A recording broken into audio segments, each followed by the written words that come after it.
नमस्कार दोस्तों, स्वागत है आपका अपने चैनल माँ कामाख्या मधुर संगीत में। होली आया है इसलिए मैं एक होली गीत लेकर के आई हूँ आप लोगों के बीच में। उम्मीद है पसंद आएगी और अगर पसंद आए तो मेरी वीडियो को लाइक और चैनल को सब्सक्राइब करना ना भूलिएगा। तो चलिए सुनते हैं एक सुंदर सा चूड़िया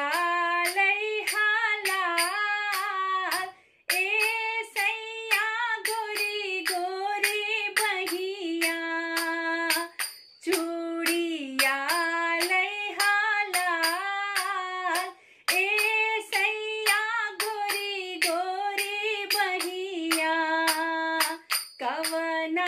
सहरिया के हरी हरी चूड़िया, कवना सहरिया के हरी हरी चूड़िया, हरी हरी चूड़िया हो हरी हरी चूड़िया, कवना सहरिया के लाल ए गोरी, कवना सहरिया के लाल ए सैया गोरी गोरी बहिया, चूड़िया लइहा लाल ए सैया गोरी गोरी बहिया, पटना सहरिया के हरी हरी चूड़िया,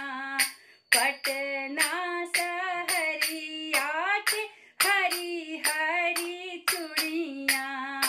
हरी हरी चूड़िया हो हरी हरी चूड़िया,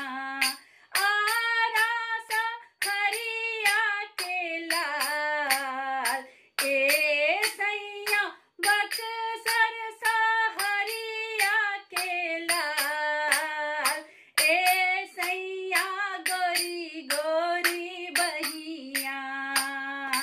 चूड़िया लइहा लाल ए सैया गोरी गोरी बहिया, बनारस सहरिया के हरी हरी चूड़िया, हरी हरी चूड़िया हो हरी हरी चूड़िया, बनारस सहरिया के हरी हरी चूड़िया, गाजीपुर सहरिया के लाल, गाजीपुर सहरिया के लाल ए सैया गोरी गोरी बहिया, चूड़िया